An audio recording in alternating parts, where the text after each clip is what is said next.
Alright people, let's talk about it. Let's talk about all the myths about having a plumbing company or owning a business within construction, because this kind of applies to everybody. Doesn't matter if you're a plumber, if you're not. I'm just going to tell you about it, right? So you start your journey at college. You start to learn your trade. You found yourself your first job.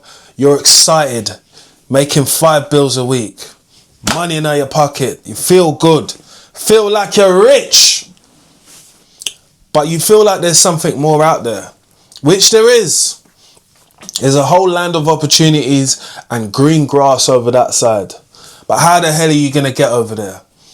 You say to yourselves, you know what, I've got this skill, I've got this trade, I'm going to work at it, get better at it, build clients, build enough so I can stop with my 9 to 5. Because that's what most people think.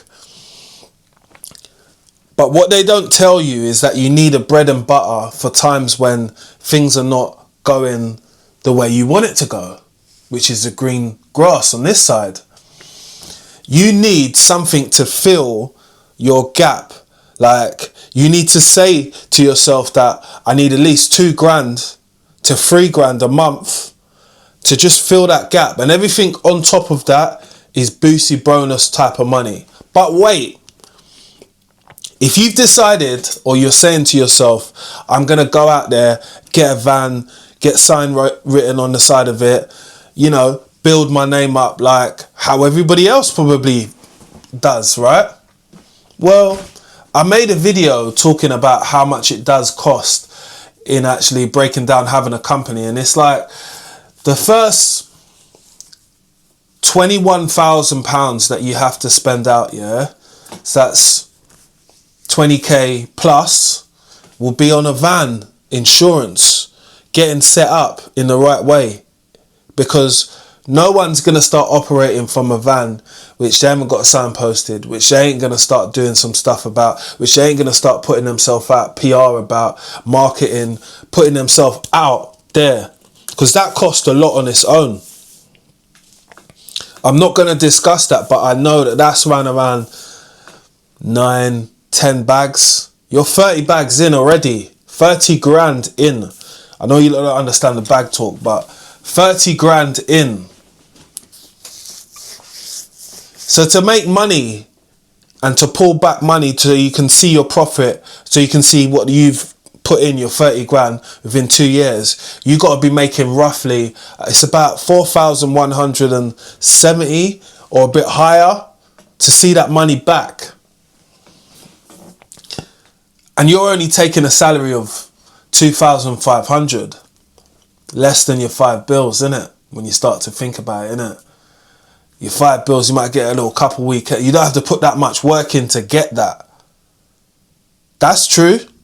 No one can deny that. You don't have to put that, because the work level or effort is very different, right? You work for somebody and you don't work for yourself. But you want to get yourself to over here, which is working for yourself.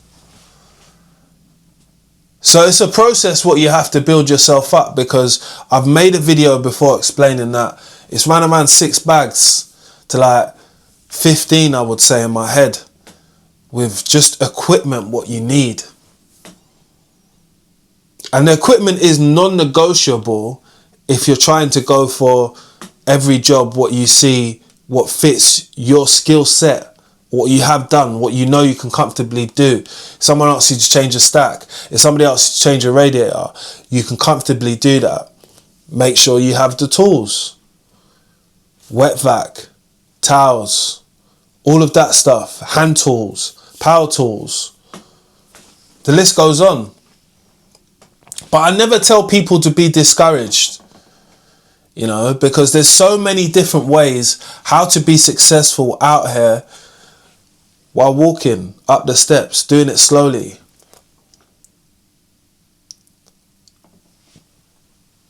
But I admire the people that turn around and say, do you know what, this is something what I want to do, and I only want to do that.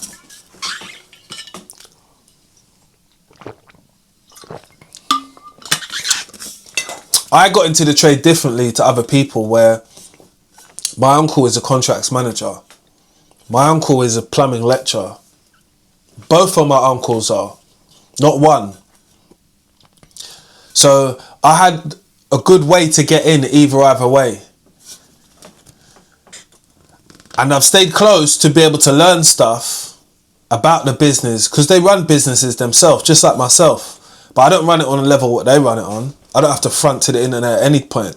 But I have been working in the upper echelons of plumbing and the highest price you can find out there. So I've been in Chelsea. I've had the experience myself. And I know that you got to be on the upper echelons to get there. And even when you get there, that's when I feel you've clocked the circuit where you can start now saying to yourself, yeah, let me go out there and just do boom, boom, boom, boom, boom. Because I'll be able to do that because I was able to do this. And they ain't got this type of things here. Appliances, taps, showers. They haven't got them types of things. People have got them in their house, but they're not got the level of spec which you would find over there. Let's say over there, that's where the grass is green. Because it is green over there as fuck. But what I'm saying to people is that, like,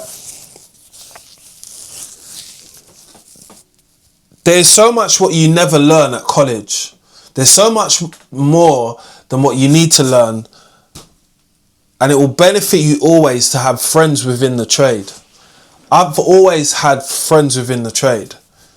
I understand how to make friends. Even if socially, like deep down, I don't really fuck with them like that. They're just a work guy. I don't take it that serious. I know he's a bozo. Says some weird shit sometimes. I fucking call him on it all the time. He says nonsense to me. But I put up with him because he's good at something. I need to learn this off of him. So I can now do it for myself. I got drainage mates. They tell me stuff about drainage, which might be about a soakaway or something like that. Might be something which I'm not so on the ball with. But because I have conversations with him about it, it enlightens me. I know what he's talking about now.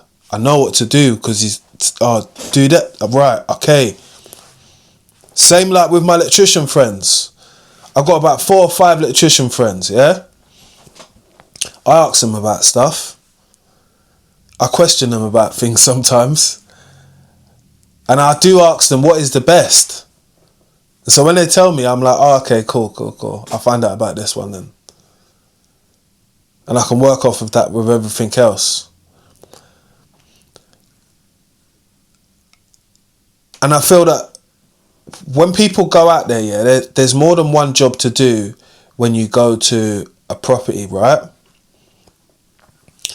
And if you're going there as the person who's like a plumber, electrician, whatever, you want to be able to do other little bits where you know you can do. Like if someone said to you, someone hasn't said this to me in years, but someone has said to me, could you change the door lock over there as well? And I'd done some other work for them. Yeah, I can do that for you, no problem. I knew how to do it, that's the thing. If I didn't know how to do it and I wasn't confident, wouldn't be doing it. Extra little 150 over there quickly for me. I just made 3 bills there. So do you get it? We're leaving with some change. We're leaving like Denzel. We're going to leave with something today. And I make sure. But don't ever be discouraged, innit, to the younger people with all the things what I've told you, because people don't tell you these things. Don't ever be discouraged, because if you've got like a dream and a plan to do something, do it. See, like when I first started telling people my name is going to be Mr. London Plumber, they're like, oh, no way you can do that.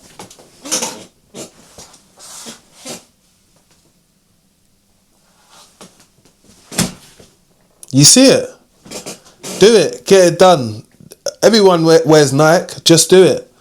You don't need me to tell you to just do it. Sometimes you just got to focus on your plan and stick to it. You might not know how it's going to turn out. I've never known how my own plumbing business is going to turn out. I always said to myself I want to ease off and do more content and do more stuff like that, but I still have a lot of work left in me. Hence why I've been doing videos of like week in my life, and they're like 45 minutes. I could make them an hour, 2 hours if I wanted to, but it's a bit too much. But I show you the reality of real life plumbing in them videos, which is shit happens when you're at work. Like, you fuck up with something, you miss a part, you forget to tighten something up because you're talking or because you're doing what you're doing, and it happens, innit? You know, like, I wouldn't say someone's a shit tradesperson because they got the floor wet or they done something. People have a lot of things going on in their mind. When you're young, your attention to detail is slightly less than other people who have had more experience at looking at what we're looking at, whether it's a repair or something. They could spot it quicker than you could spot it because they've seen it 50 times. You've seen it once or twice, and you had to look for it when you done it. So it's training your brain to remember in that capacity, which will help you shoot off to the stars. Like basic plumbing and stuff like that, I have no problem with it.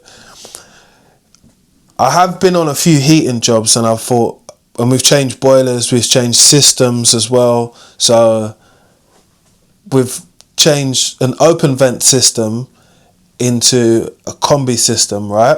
So don't need the F&E anymore. Take away the tank as well. So we've cut all that out and redone some of the pipe work and stuff like that, which has ran up towards the loft. I've done that in a few of my videos actually. And even then, when I've been at work, I've been learning. I can't tell you that I haven't been learning, because my uncle treats me like a student. Do you get it? I don't really mind, to be honest. This is my uncle, so, you know, I've grown up with him. Man, been wiping my ass, do you get it? When I was a kid. So, of course, I'm always going to be super respectful to someone like that. I know that a lot of younger generations and younger people, you haven't grown the patience yet, unless you're a person that goes to Waterstones and bookshops and stuff like that. But I don't know if you are. Maybe you might be, innit? I'm just judging. And if you are, patience is definitely with you. But I feel that when you're young, there is not a lot of patience. That's kind of the problem. And the people who you or I sometimes could look up to, they're not the role models that are going to help shape you be a better tradesperson. Some of the tradespeople, even themselves, I'll be honest, they ain't got time, because they're so caught up on trying to make peas, trying to make something work, trying to do 50 things at once. It's a lot. It's a lot for them to take someone on and actually invest within them. I think the reason why they don't want to do it is because people are a liability. I was going to do something, but let me not do that. People are a liability, man. You don't know if people are going to turn up for work when you need them. You don't know if your mate who you rely on or who you met at college 2-3 years later isn't going to start going on benders and doing stuff and doing packs and all that. You know what I mean? You don't know. You don't know. But you got to surround yourself with friends and colleagues who can help you elevate. Whether it's something simple like them knowing some stuff what you don't know, that's always going to help you. If a man's good at wiring and you're not good at wiring, and you think, let me do a couple of weekends with him, he's going to give me like £80 or £100 or whatever, but I'm not doing anything, so I might as well go learn something. That's where you're going to learn. I learned most of my biggest lessons getting the shittest money than I've ever got. Just be real. It's not because they couldn't pay me nothing. It's because I think some of it accounted for, like, they wasn't accounting for me in that day. So if you priced up to go and do a radiator, man might price it as £500, right? So that's for himself. Because someone's come and helped him, you got to break you off a little £150 or something. He's left with 4 bills. Is it alright for him? I don't know. It depends what his life's like. He might only have to give you 50 quid. Didn't factor in any of his jobs, but you know, you wanted to come along. And this is what you get paid when you come along. It's nothing glorious, you know. I'll be honest with you, it's just, you're not at the point where you can command that type of money, because there are a lot of things maybe you can't do at this point. But don't ever be discouraged, innit? Everybody's been there, man. But just not everybody feels like it's cool to talk about it, or like, oh, I done it, but you know, like, I'm past that now. I remember working with a guy. He told me his girl's dad has got the plumbing company, right? And when he used to have a baby with his baby mum, he used to give him £50 a day. I was thinking to myself, £50 a day, and you got a child and you got a partner. How are you even living like this? And this might have been years ago, because this guy was bald. So I don't know when he was young. I'm not really sure. You know them guys that have the small little goatee things, I want to tell you stories. I remember him vividly. But it was like a way for him to tell me that I shouldn't charge him so much. And I was like, that's your problem, mate. That's nothing to do with me. If someone mugged you off like that a little bit when you was for a period of time once you had a child, knowing that you needed money to survive, you know, that's you, man.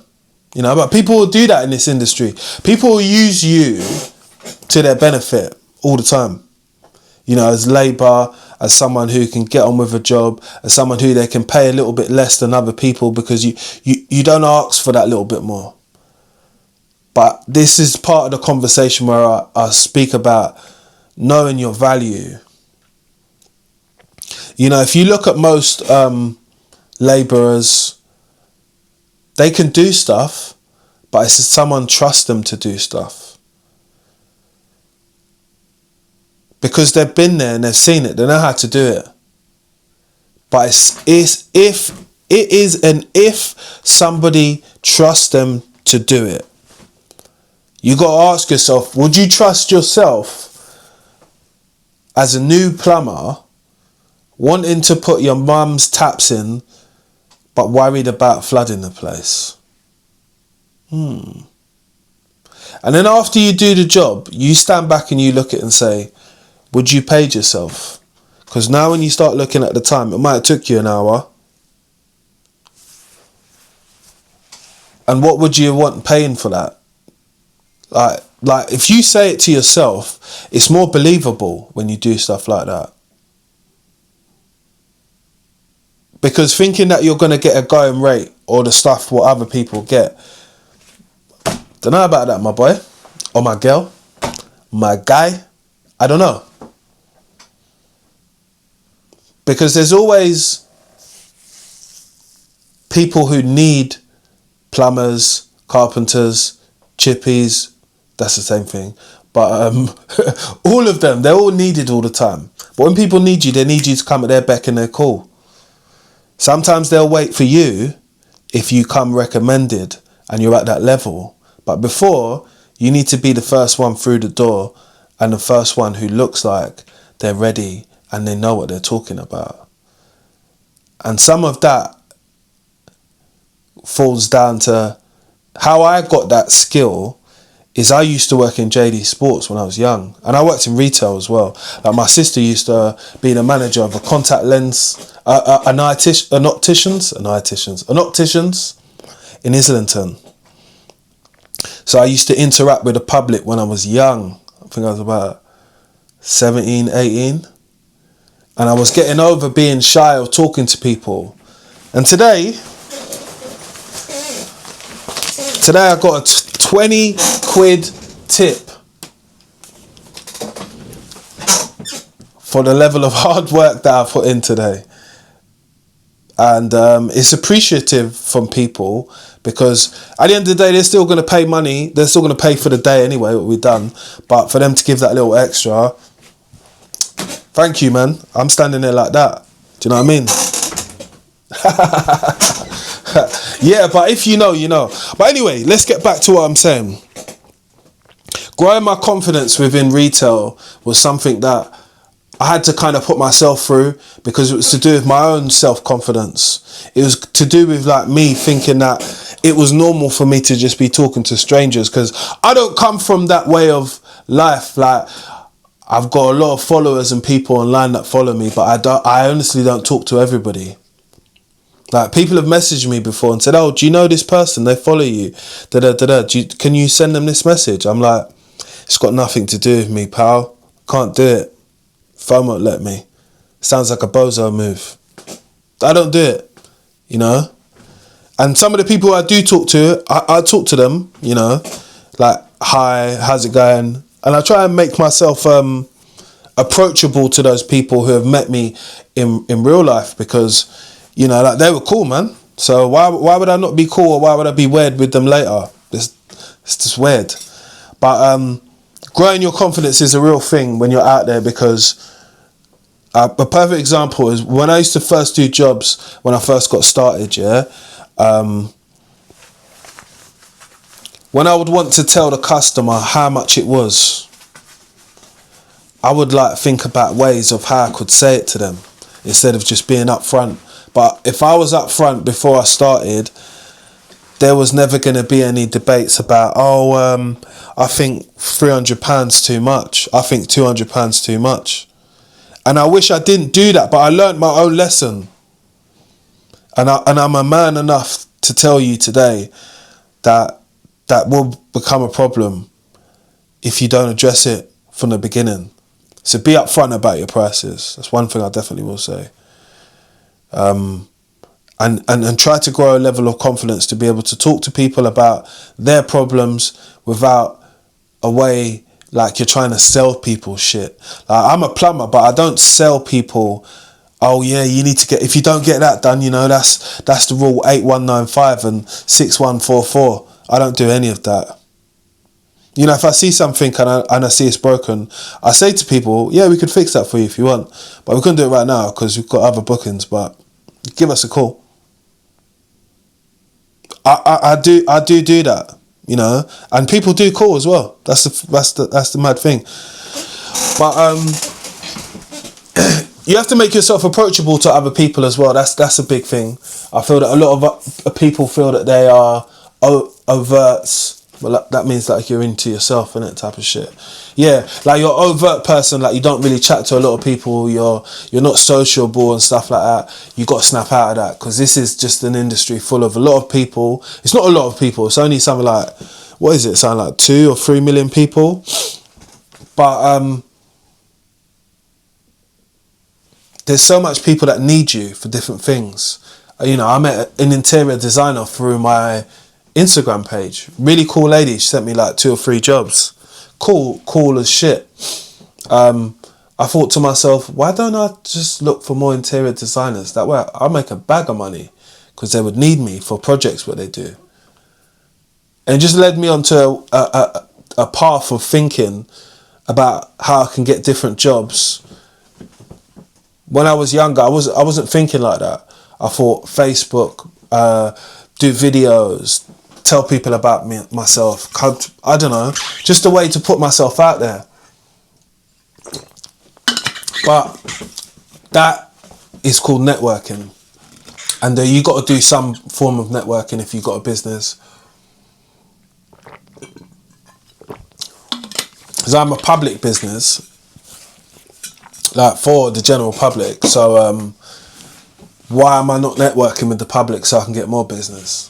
Got to make it make sense to yourself, people. But these are all things that, like, I feel that most of us could have had these conversations with you before you set on your journey to be able to be successful, because everyone can be successful with what they want to do.